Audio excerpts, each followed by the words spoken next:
Mis estimados hermanos, en este análisis de lo que la Biblia nos enseña, yo quisiera definir para ustedes qué cosa es la perfección en el Evangelio eterno y qué cosa es el pecado, y ver la profunda relación de estas dos realidades que están contrapuestas en nuestro camino protagónico como criaturas caídas para vindicar el carácter de Dios, desde esta tierra y para todo el universo creado hasta y por la eternidad.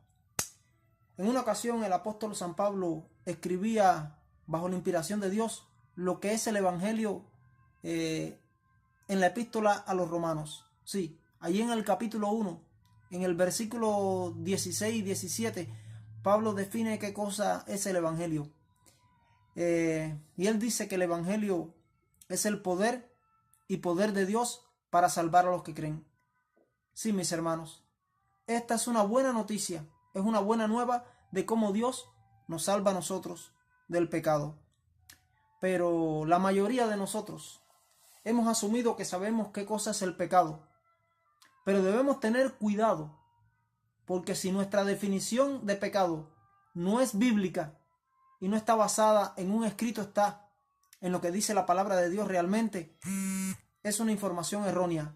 Entonces es probable que nuestro evangelio sea igual de no bíblico y esté basado en siglos de tradición cristiana en lugar de la palabra de Dios, y sea un error lo que estamos creyendo. Debemos ser precisos al definir la naturaleza de lo que es el pecado, de modo que sepamos de qué es lo que el evangelio nos está rescatando. Nuestro gran problema, mis hermanos, es el pecado. Sabemos que Adán eligió el pecado voluntariamente y él se hizo culpable de su condena debido a su libre elección, porque Dios nos dio el libre albedrío y él tenía la facultad de elegir, la libertad de elegir, tanto él como Eva. Entonces él se hizo culpable de su condena debido a su libre elección. A él nadie lo forzó, a él nadie lo obligó, fue su propia decisión personal. Pero, ¿qué hay de nosotros que no estábamos en Adán en el momento de la toma de su decisión? ¿Somos nosotros culpables entonces por el pecado que Adán cometió? Es una pregunta que les hago y yo sé que es una pregunta que muchos se hacen. Entonces, otra pregunta, ¿somos culpables porque heredamos la naturaleza caída de Adán? ¿O somos culpables porque elegimos repetir el pecado de Adán? Debemos saber, mis hermanos, que a esta pregunta se le han dado dos respuestas básicas en la historia del cristianismo. La primera de ellas es la siguiente, y más o menos se formula de esta manera, que nuestra condena ante Dios es como resultado de algo llamado el pecado original.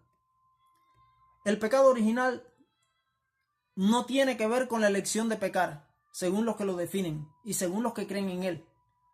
Esto significa el estado en el cual nace el ser humano debido al pecado de Adán.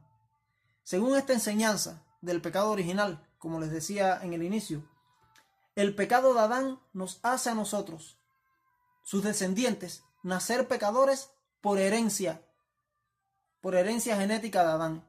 Ahora bien, los que creen y enseñan esta doctrina del pecado original dicen que somos culpables o condenados porque hemos heredado el pecado de Adán y que somos culpables y por lo tanto estamos condenados porque nacemos como hijos e hijas de Adán, que él era el jefe o la cabeza de la raza humana o la corona de la creación, el mayordomo de toda la raza humana.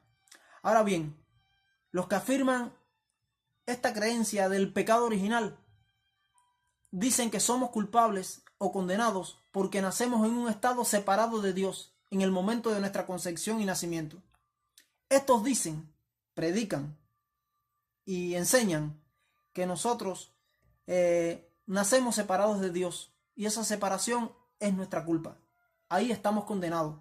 Por el hecho de nacer en este mundo ya nacemos como culpables, separados de Dios y nacemos pecadores. Ahora bien, otros que creen lo mismo, para evitar ser duros en sus juicios, dicen que no somos culpables ni responsables del pecado de Adán, pero que nacemos condenados como parte de una raza caída. Pero el denominador común en todos estos puntos de vista, mis hermanos, es que nosotros somos culpables o condenados porque nacemos en la familia humana, en el género humano caído descendiente de Adán. Entonces, mis queridos hermanos, nuestra condena se basa, según esta creencia, en que nuestro nacimiento acontece en este planeta Tierra rebelde y con una naturaleza caída, heredada de Adán. Por lo tanto, nacemos perdidos debido a nuestra herencia genética de una naturaleza caída.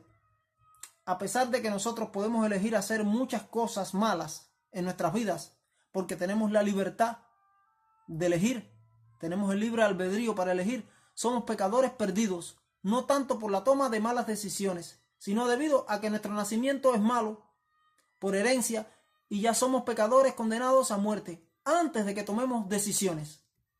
Según esta creencia del pecado original, el pecado y la condenación existen en nosotros antes de que la elección se llegue a efectuar, o incluso antes del conocimiento de lo que es bueno o de lo que es malo.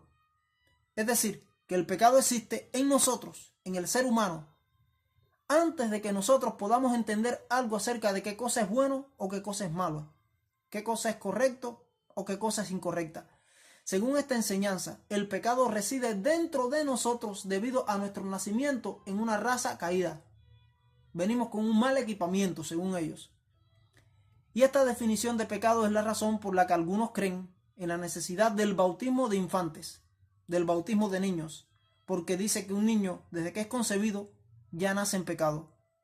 Tomando como premisa esta creencia es que todos los seres humanos somos pecadores desde que nacemos a este mundo, debido a nuestra naturaleza caída, y por eso enseñan que es extremadamente importante que seamos bautizados de inmediato para limpiarnos de nuestro pecado original traído desde el nacimiento.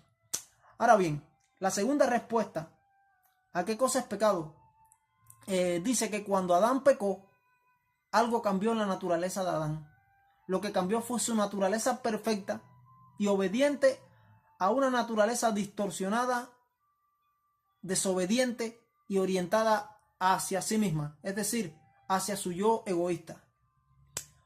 Por lo que nosotros todos heredamos esta naturaleza caída de Adán, genéticamente, significa que a nosotros nos resulta más natural hacer el mal que el bien.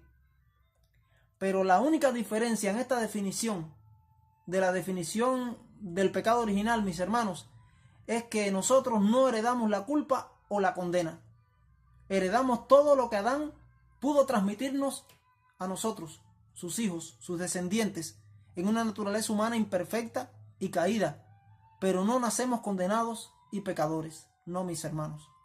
El pecado aquí se define, en esta definición, como una elección en relación al libre albedrío de cada quien. Nosotros nos convertimos en pecadores perdidos y condenados ante Dios cuando elegimos personalmente rebelarnos contra la voluntad revelada de Dios. Por lo que en esta definición de pecado ya no es necesario el bautismo infantil. Estas son las dos definiciones clásicas de pecado dentro del cristianismo, dependiendo de la definición que escojamos creer, tú y yo. Los problemas de la justicia por medio de la fe tendrán un color diferente para nosotros en nuestra vida, sí, mis hermanos, y en lo que le decimos a otros y en lo que otros conozcan acerca de la naturaleza de Dios y la naturaleza del pecado. Ahora, lo que creamos acerca de temas como la justificación, la santificación, la perfección, será totalmente diferente dependiendo de la decisión que tomemos sobre la naturaleza de lo que es el pecado, de la posición que tomemos y de la definición de pecado que nosotros tengamos en nuestra mente y en nuestro conocimiento. La primera definición del pecado original fue desarrollada muy temprano en la historia cristiana, mis hermanos. Desde el siglo IV después de Cristo, esta definición ha sido la creencia ortodoxa aceptada por la mayoría de los cristianos. Esta fue incluso la creencia aceptada durante la época de la Reforma Protestante del siglo XVI por los reformadores, e inevitablemente esta creencia se ha convertido en la visión dominante de la mayoría de las iglesias cristianas, evangélicas y protestantes de hoy en día, descendientes de aquellos protestantes primeros, porque ellos no habían reformado todas las cosas, no lograron tener toda la luz y fue tomada del catolicismo. San Agustín la formuló, la definió así Y los reformadores como Martín Lutero, Calvino y los demás siguieron con esta creencia y no lograron entender del todo la verdad acerca de lo que es el concepto real del pecado según la Biblia. Pero como sucede con todas las creencias aceptadas, nosotros debemos formularnos entonces la siguiente pregunta, mis queridos hermanos. Y esa pregunta diría algo como así: ¿se basa esta creencia en un escrito está o en la tradición de los hombres? Una vez que nos hacemos cristianos, mis hermanos, resulta necesario que entendamos que muchas de las enseñanzas que han sido aceptadas en el cristianismo, sí, en el cristianismo moderno, no están basadas en las escrituras, sino en tradiciones antiguas. Nuestra pregunta siempre debería ser: ¿qué dice Dios al respecto? Por extraño que nos parezca, dos evangelios diferentes se construyen sobre estas dos definiciones diferentes de pecado, mis hermanos.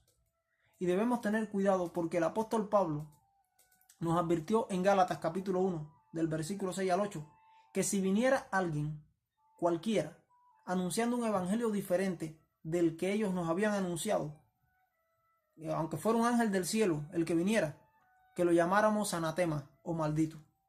Sí, y él se estaba refiriendo al verdadero evangelio, mis hermanos, que está en el mensaje de los tres ángeles de Apocalipsis 14, y más específicamente en el mensaje del primer ángel, es decir, el evangelio eterno. El primero, que es un falso evangelio que se vende mucho hoy en día, el del pecado original, como les decía, como la mercancía más barata, blasfema, mentirosa y corrupta del diablo que intenta resolver el problema de todos los seres humanos, nace como un pecador perdido y le dice que éste tiene que vivir constantemente en un estado de pecado. Pero el segundo, o la segunda definición de lo que es pecado, o el otro evangelio, que es el eterno, el verdadero, trata el problema de una voluntad rebelde y elecciones negativas. El primer falso evangelio, que tanto se oye desde muchos púlpitos y se enseña en seminarios hoy en día, mis hermanos, tiene que ver con la naturaleza que nosotros heredamos.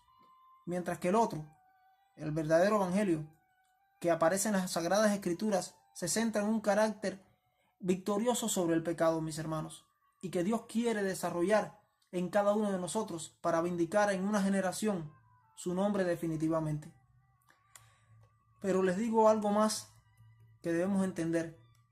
Si nosotros queremos estar seguros de que estamos creyendo realmente y predicando y viviendo el verdadero evangelio bíblico, que es el eterno, y el cual se halla presente en el mensaje de los tres ángeles de Apocalipsis 14, 6 al 12, debemos tener mucho cuidado de lo que realmente es pecado y la razón verdadera por la cual finalmente vamos a ser condenados como pecadores ante los ojos de Dios. Mis hermanos, Dios tendrá una última generación que será santa sobre esta tierra.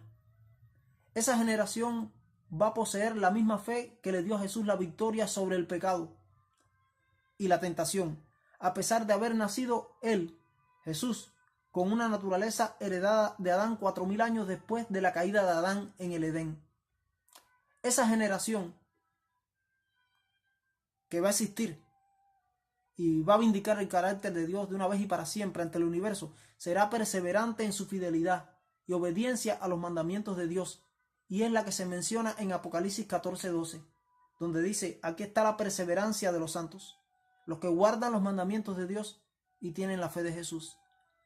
Debemos tener cuidado, mis hermanos, en creer al falso evangelio y a aquellos que nos los venden, que tanto se predica por las redes sociales, por la televisión, por la radio, desde los púlpitos de las iglesias en el mundo, y que tanto se enseña en los seminarios y se publica en libros, revistas y folletos, mis hermanos. Debemos estar alertas cuando se nos dice que es necesario, o que es innecesario en este caso, o imposible, obtener la victoria sobre el pecado, porque aquí el maestro enmascarado es Satanás, que está redefiniendo el evangelio y la gracia de Dios a su manera. Debemos tener cuidado para no emborracharnos, para no embriagarnos, porque eso es el vino doctrinal de Babilonia y se nos quiere vender ese vino para emborracharnos. ¿Saben? ¿Saben por qué Satanás odia tanto ese evangelio eterno, ese verdadero evangelio? Porque el propósito del evangelio es reproducir el carácter de Cristo en nosotros, seres humanos, pecadores, que debemos ser cambiados completamente en santos, y eso provoca su ira, porque Él sabe muy bien que cuando exista una generación que viva sobre esta tierra, que sea victoriosa sobre el pecado y lista para ser sellada por Dios, el tiempo de gracia se terminará, porque Cristo hará la expiación final o purificación del santuario celestial. Sí, no limitemos el poder del evangelio del santo Dios de Israel. Mis queridos hermanos, debemos creer a Dios y en su poder, porque como dice Filipenses 4:13, todo lo podemos en Cristo que nos fortalece. Porque Dios es suficientemente poderoso o todopoderoso para transformar nuestro carácter a la semejanza del carácter de Cristo, dándonos la victoria sobre el pecado. Y las buenas nuevas son que el evangelio es poder de Dios para cambiarnos, de tal forma que podamos ser sellados con la aprobación del Padre. Mis hermanos, lo único que espera el Dios nuestro, el Todopoderoso, es que haya una generación preparada para derramar su Espíritu Santo y poner su nombre en sus frentes como señal de que Él confía plenamente en ellos para vindicar así su carácter. Y esto va a suceder sobre una generación en esta tierra, una generación que posea esa fe que le dio a Jesús la victoria sobre la tentación y el pecado, y al final lo convirtió en un hombre santo toda su vida. Y Dios quiere reproducir la imagen de Cristo en nuestras vidas. Dios dice en el libro de Apocalipsis que Él tendrá un pueblo que tendrá en su frente su sello y su nombre, y el nombre de Jesús, y que nunca más por la eternidad se van a rebelar contra Él. El pecado no se levantará más, porque esa generación va a vindicar para siempre el carácter justo y de amor de Dios. Elena de White, bajo la inspiración divina, escribió lo siguiente, y escuchemos lo que ella dice en esa cita. Elena de White dijo que el honor de Dios y el honor de Cristo están comprometidos en la perfección del carácter de su pueblo. Eso lo pueden encontrar allí en El Deseado de Toda la Gente, en la página 671. Sí. Ella dijo que el honor de Dios y el honor de Cristo están comprometidos en la perfección del carácter de su pueblo. Esos son seres humanos de la última generación a los que se refiere, y podemos ser nosotros, tú y yo, y esta generación que nos ha tocado vivir en estos tiempos. Esos serán en ese momento los 144,000 ungidos mencionados allí en Apocalipsis capítulo 7 y en el capítulo 14 de Apocalipsis. Y el tiempo final ya se acerca delante de nuestra generación, y podemos tener esa gran oportunidad de ser esa generación que vindique para siempre el nombre de Dios ante el universo. La vindicación del carácter de Dios solo se va a lograr, mis hermanos, de este modo, y no hay otra manera de hacerlo, sino es a través de una generación de seres humanos que, a semejanza de una carne caída y de pecado como la que Jesús tuvo cuando se humanó, logren vencer como Cristo venció sobre la tentación y el pecado. Hasta que esta generación no exista sobre la tierra, mis hermanos, no se terminará la expiación, y el juicio del santuario celestial tampoco va a concluir. Y Cristo, que es nuestro sumo sacerdote, no podrá cerrar la gracia jamás hasta que no exista esta generación para quitarse sus vestiduras sacerdotales, porque tendrá que seguir intercediendo por su pueblo que aún no ha vencido. Elena de White también escribió esto. Ella dijo que el honor de Cristo debe ser vindicado completamente. Sí, que el honor de Cristo debe ser vindicado completamente en la perfección del carácter de su pueblo elegido. Dice que nuestro carácter será su gloria reflejada en nosotros. Eso está en Señales de los Tiempos, en Señales de los Tiempos del día 25 de noviembre del año 1897. Mis hermanos, Dios mandó el mensaje del año 1888 en Minneapolis para preparar a aquella generación para trasladarla al cielo. Pero ese mensaje y los mensajeros que él envió fueron rechazados. Según Elena de White, ese era el más precioso mensaje. Waggoner y Jones y el mensaje que ellos dieron, según Elena de White, tenían credenciales divinas. Sí, ella dijo que eran los atalayas de Dios. Ella dijo que eran los mensajeros enviados por Dios, que eran los Josué y Caleb de aquella generación.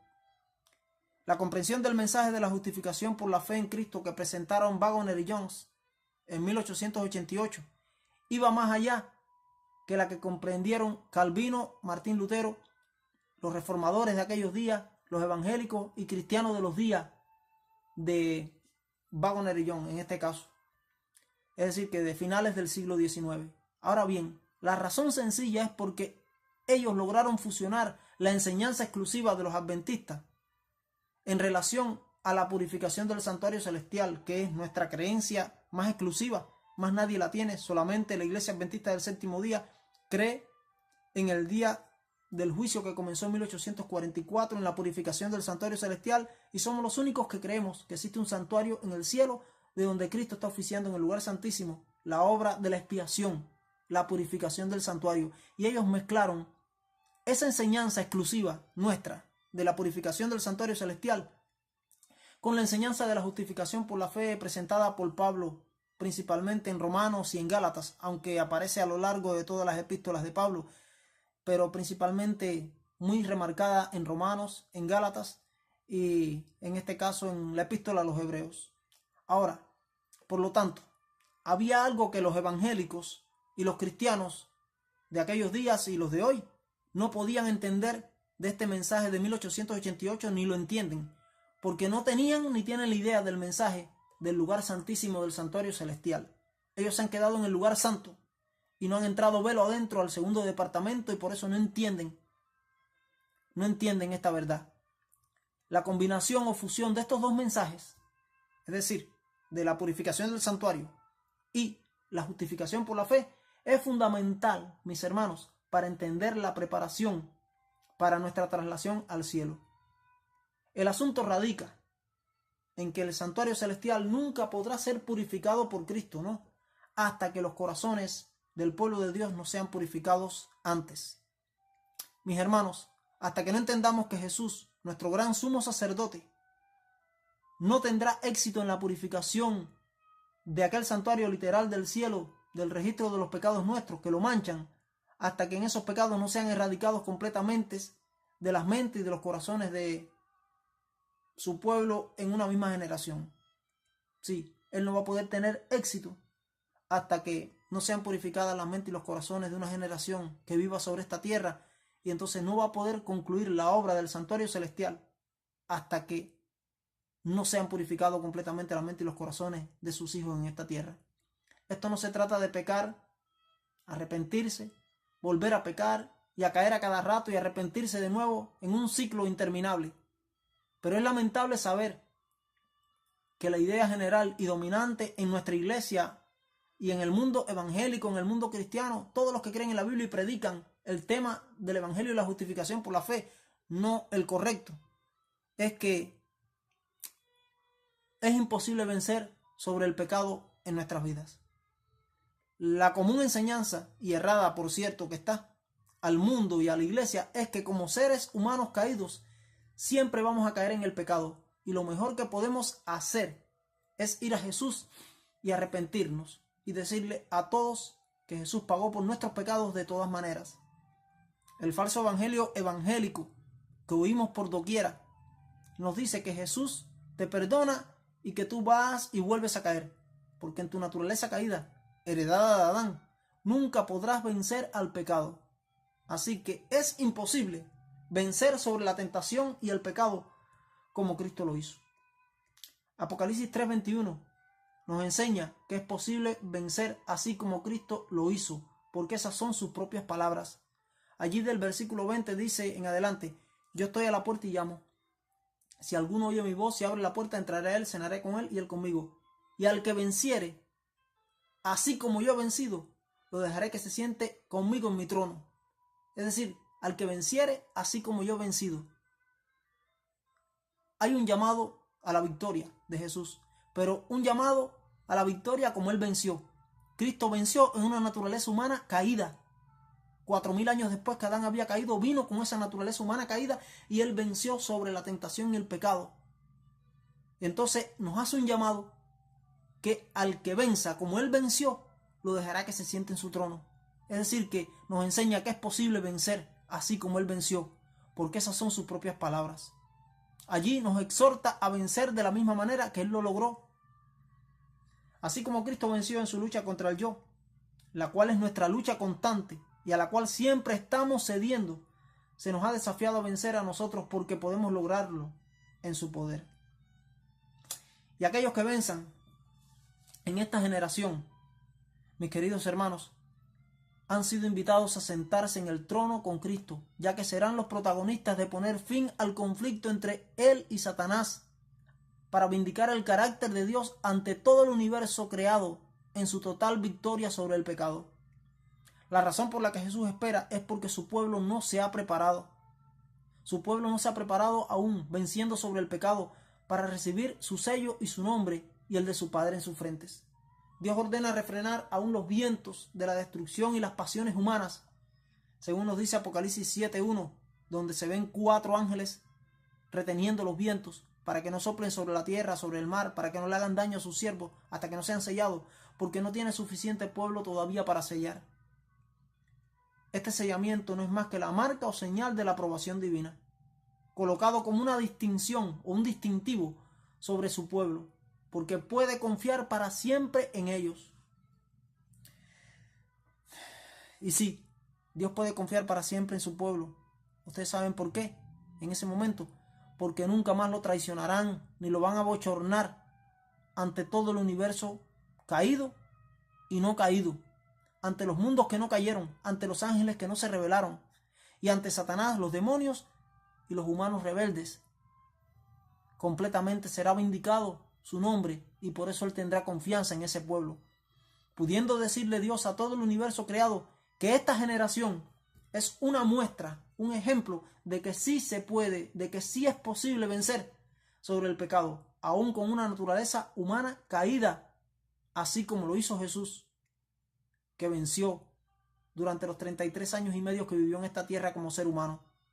Mis amigos, esto tiene que suceder para que el gran conflicto finalice, ya que no puede quedar una sola duda en la mente de ninguna criatura del universo sobre el carácter de amor y justicia de Dios, porque si esto llegara a pasar, el pecado podría surgir de nuevo, declarándole como injusto a Dios, y le daría la razón a Lucifer, en este caso Satanás, de que Dios es un tirano, que Dios es un injusto y que no se puede obedecer su voluntad. Pero esta generación, como se dice comúnmente, le dará una bofetada sin manos a Satanás con una vida victoriosa en el nombre de Jesús sobre el pecado. Este gran conflicto nos ha colocado a nosotros, a ti y a mí, mi hermano, y es necesario que lo entendamos. La última generación quizás en el centro de atención, en el centro de la gran escena, como los protagonistas finales, siendo los testigos principales de que Dios ha levantado un pueblo que lo va a vindicar para siempre. Sí, como testigos principales de que Dios para este tiempo tiene un pueblo que lo va a vindicar, con la grandiosa oportunidad de ser colaboradores especiales de Cristo para vindicar el carácter justo y amoroso de Dios, el cual fue puesto en tela de juicio por Lucifer hace poco más de 6000 años, cuando comenzó su rebelión en el cielo y arrastró a la tercera parte de los ángeles del cielo en su rebelión, cuando al principio tenía casi la mitad con él, pero el otro tercio se convenció y se quedó de la parte de Dios, aunque siempre tuvieron dudas en el corazón hasta que Cristo murió en la cruz. Tenían dudas porque ellos no tienen la omnisapiencia de Dios como ninguna criatura la tenemos, y ellos no podían ver más allá. Para ellos era un misterio lo que estaba pasando y tenían sus dudas, pero decidieron ser obedientes y fieles, y solo la tercera parte se fue en la rebelión con Satanás y le hizo caso a él. El resto permaneció en el cielo, pero no quedaron aclaradas casi sus mentes hasta el momento que Cristo murió en la cruz del Calvario. Pero ahora nos ha tocado a nosotros, después que Cristo murió en la cruz del Calvario, a los seres humanos, vindicar con nuestras vidas que Dios dice la verdad. La pregunta de Dios para todo el universo creado como consecuencia del origen del pecado en el cielo, con Lucifer y sus ángeles, y posteriormente en la tierra con la caída de Adán y Eva, es la siguiente, mis hermanos. Hay suficiente poder en el Evangelio de su gracia, como dice el apóstol Pablo, para perdonar, liberar y purificar a grupos de personas del pecado de una vez y para siempre. Por último, quiero concluir con una cita que se encuentra en el libro La Educación, en la página 264, que dice así: para destruir el pecado y sus consecuencias, Dios nos entregó a su Hijo. Sí, para destruir el pecado y sus consecuencias, Dios nos entregó a su Hijo amado y nos permite que mediante la cooperación con Él terminemos con esta escena de miseria. El libro La Educación, página 264. Mis hermanos, Jesús no regresará hasta que tenga un pueblo en la tierra que haya hecho del nombre de Dios el principio más importante de su vida. Por lo más importante para Dios es limpiar su nombre. Sí, lo más importante para Dios es limpiar su nombre de las calumnias de Lucifer, para que vuelva a prevalecer la justicia en las criaturas del universo. Y Dios quiere usarte a ti, Dios quiere usarme a mí, Dios quiere que entendamos esto. Pero no solo que lo entendamos, una vez que lo entendamos, que lo vivamos y podamos recibir su poder para vencer. Dios usará nuestra cooperación humana, como dice Elena de White allí en La Educación, en la página 264. Él usará nuestra cooperación humana para destruir a Satanás definitivamente y su obra para siempre jamás, sellando finalmente una generación por medio de su Espíritu Santo. Sí, una generación por medio de su Espíritu Santo, por medio del poderoso mensaje de su gracia, el cual nos dará la victoria definitiva sobre el mal. Por eso necesitamos entender que Dios quiere salvarnos.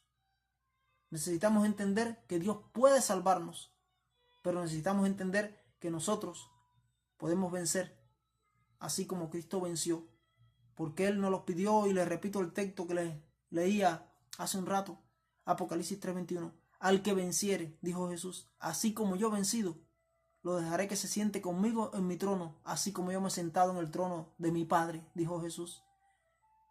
No nos perdamos esta oportunidad. Decidamos ser esa generación que en sus vidas, que en nuestras vidas, vindicaremos para siempre el carácter de Dios ante el universo. Por eso es la promesa tan linda que se le da a los 144,000 allí en la primera visión que tiene Elena de White en el libro Primeros Escritos. Dice que cuando iban por las afueras de la ciudad, fueron caminando y se encontraron el templo. Y allí estaban esculpidas en letras de oro el nombre de los 144,000. Y entonces dice que cuando iba a entrar al templo, todos exclamaron gloria, aleluya. Y dice que Jesús alzó su melodiosa voz y dijo: solamente los 144,000 entran en este lugar. Sí, porque los 144,000 va a ser el último grupo, la última generación que viva en esta tierra, victoriosa en el nombre de Jesús sobre el pecado. Y como van a ser victoriosos sobre el pecado, no les va a importar, porque muchas veces pensamos que lo importante es el premio que Dios nos va a dar. No. Por eso esa generación canta el cántico de Moisés y el cántico del Cordero. Porque Moisés estuvo dispuesto a perder su vida y le dijo a Dios: si los vas a eliminar a ellos, bórrame a mí del libro de la vida. Moisés quería vindicar el carácter de Dios y el nombre de Dios. Estuvo dispuesto a perder el premio de la vida y todo lo que conlleva a ello, siendo intermedio entre él, entre Dios y su pueblo. Así hizo Cristo. Cristo estuvo dispuesto a pasar allí, a Getsemaní, y a sentir la separación de Dios. Él llegó a decir: Dios mío, ¿por qué me has desamparado? Cristo pagó la segunda muerte, la muerte de la separación eterna de Dios, y él pensó que Dios lo había abandonado, y lo hizo por salvarnos y vindicar el carácter de Dios. Y por eso es el cántico de la experiencia de los 144,000, porque los 144,000 lo que más le importa, mis hermanos, es vindicar el carácter de Dios, no el premio, no la vida eterna, no las mansiones celestiales, porque su interés no es un interés egoísta, es un interés altruista, como lo es el amor ágape de Dios, que fue el que tomó Cristo. El amor ágape, que lo da todo sin pedir nada a cambio. Y este grupo va a demostrar como Job lo hizo, que Job sirvió a Dios por amor y no lo sirvió por conveniencia ni por miedo. Cuando Job perdió todas sus propiedades, siguió glorificando a Dios. Cuando Job perdió a sus hijos y cuando perdió su propia salud, él siguió vindicando a Dios y dijo: desnudo salí del vientre de mi madre y desnudo ya volveré. Jehová dio y Jehová quitó, sea el nombre de Jehová bendito. Y le dio una galleta sin mano a Satanás delante del trono de Dios, porque Satanás fue a acusar a Job delante de los seres creados, de los Adanes de los otros mundos que fueron allí a esa asamblea celestial en par de ocasiones. Y él le reclamó por Job, y Dios le dijo: vamos a probarlo para que vea que él me sirve a mí por amor, no me sirve por interés ni por miedo. Y Dios lo demostró. Y ese es, en esencia, diríamos que una muestra de lo que es el gran conflicto y de lo que implica el gran conflicto, la historia del libro de Job. Y eso en escala mayor se está reflejando en nosotros y se va a reflejar en este tiempo final. Si el propósito nuestro es vindicar el carácter de Dios, no el propósito egoísta de nuestro corazón de recibir recompensa y premio, podemos estar seguros que vindicaremos en nuestras vidas el carácter de Dios. Que Dios nos bendiga y preparémonos para el encuentro con nuestro Dios. Maranata, muy pronto.